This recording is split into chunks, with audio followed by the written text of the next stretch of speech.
तो ये तो बहुत खुशी की बात हो गई ना। क्या थोड़ी या बहुत? बहुत खुशी की। क्यों? कि इतनी बड़ी दुनिया में 500-700 करोड़ की दुनिया, 5-7 अरब की दुनिया में हो जाएगी। अभी नहीं है, अभी 6 अरब की समझ लो, 6.25 6.5 हो, लेकिन अंत में कितनी हो जाएगी? 7 7.5 अरब तक मनुष्यों की संख्या हो जाएगी। तो इतनी बड़ी दुनिया में सिर्फ हम ही निमित्त बनते हैं स्वर्ग बनाने के। बिल्कुल ये बात पक्की है। और हमको बनाने वाला है बाप। कौन सा बाप? बाप तो बेहद के 2 हो गए, दोनों ही बाप।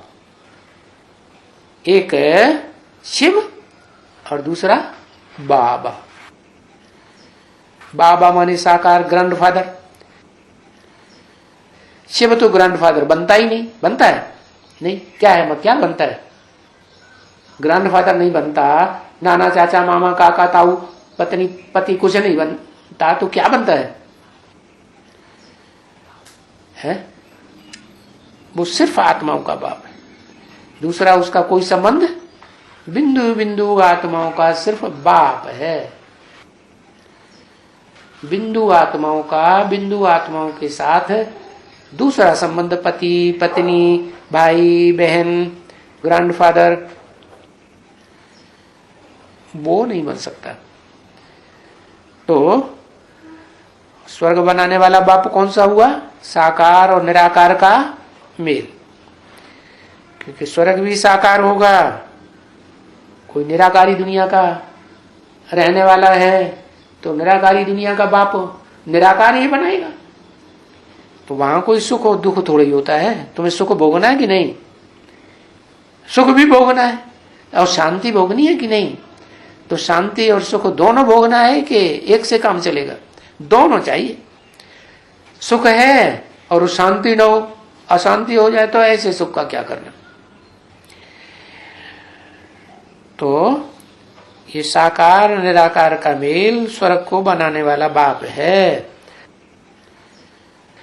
और फिर बच्चे साथ में मददगार जरूर चाहिए।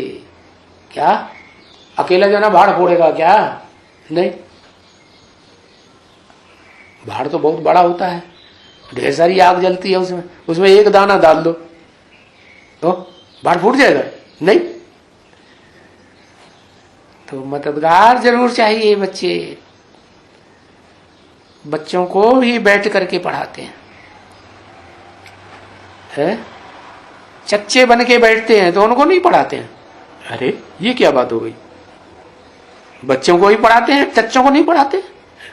ये क्या कहते हैं? ये तो नीचे देखने लगा। अरे ऐसे करके देखो, क्या कहा? चच्चों को पढ़ाते हैं कि बच्चों को पढ़ाते हैं? हाँ, बच्चों को पढ़ाते हैं। बा कहने से बाबा भी हो जाता है। हाँ, नहीं तो बच्चे कहेंगे हम तुम्हारे बाबा, तो कहेंगे नहीं हम तुम्हारे बाबा। ब्रह्मा बाबा क्या कहेंगे? ब्रह्मा बाबा कहेंगे, जब पूरी बात समझ में आ जाएगी तो ब्रह्मा बाबा कहेंगे मैं तेरा बाप। तो राम वाली आत्मा कहेगी नहीं मैं तेरा बाप। असलियत में कौन किसका बाप?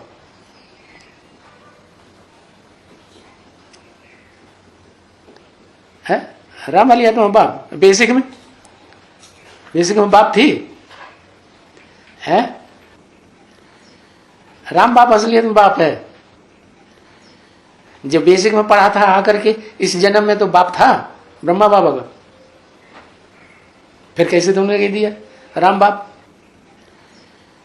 पिछले जन्म पहचाना था, दोनों ने एक दूसरे को पहचान लिया। पहचाने नहीं तो फायदा क्या हुआ? वो तो हुआ ना हुआ है। अरे कह सकते हैं कि बेसिक में राम बाप था, लेकिन राम वाली आत्मा को भी पक्का बाप पता थोड़ा ही था कि अगले जन्म में जाके मैं इसका बाप बन जाऊंगा। पहले मनन चिंतन मंथन करना पड़ता है, तभी बुद्धि में बैठता है कि पहले ही बैठ जाता है। ओम शांति।